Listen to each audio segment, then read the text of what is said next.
All right, it's dynamic day. We're into week 2 of trying to get my legs more explosive again. So last week I was just happy to land these jumps. It was the first time I tried them, going from my knees to my feet.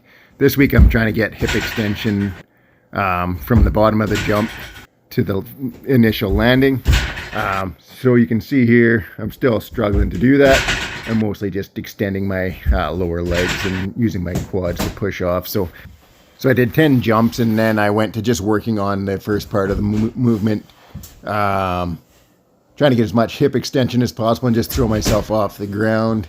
I have a real hard time learning new movement patterns, so it's better if I just break them down into components, and then as I get each component down, put it all together. So you can see as I go here, each jump I'm getting a little bit more explosive, getting more hip extension, getting off the ground. Now you can see here, boom. So that's a bit better. Oh, slow-mo replay. So not too bad on the hip extension. Still didn't quite drive all the way through, but we're working. I'm going to work till I get this down.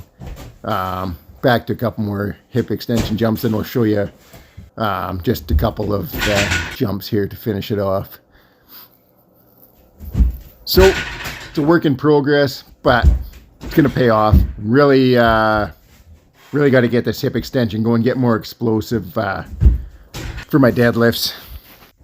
So speaking of hip extension, on this training day, I'm taking out the pin squats with bands, and we're putting in hip thrusts. I want to build explosive hips, so I'm not too much worried about the weight here. It's just 125 pounds on the bar, but I got 2 medium bands doubled up, and every rep I'm just driving as hard as I can with my hips and my glutes, trying to be super explosive.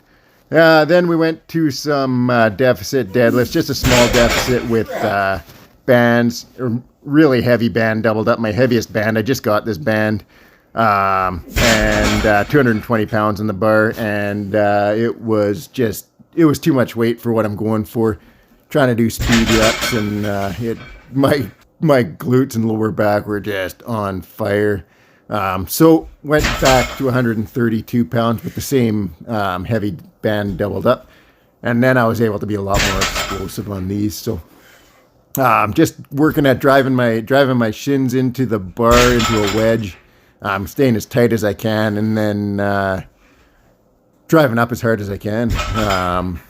Today, this dynamic day is going to be all about the hips, the glutes, and hopefully getting my deadlift a lot better.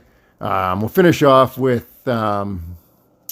some leg press, just to get overall leg strength builder. Other than that, everything is dynamic movement. So 220 pound rack pulls plus these are 2 heavy bands and a medium band. I couldn't even budget off the rack. That's how much band tension there is on there. I've done close to 600 pound rack pulls, and I couldn't even budget off the rack. So had to go back down to 132 pounds in straight weight, and then stuck with the same amount of bands.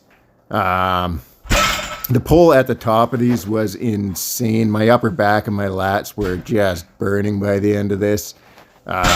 So really good way to, again, just the pulls from there. So I went slightly below the top of my knees there. I was right kind of near the bottom, so I had to drive up hard and then follow that through with hip extension. And some people don't like rack pulls. I even do them from higher than that sometimes, but it's basically, once you get that bar moving, it's just all glutes from there. So great way to overload the glutes and try to just be explosive at the top end of the deadlift.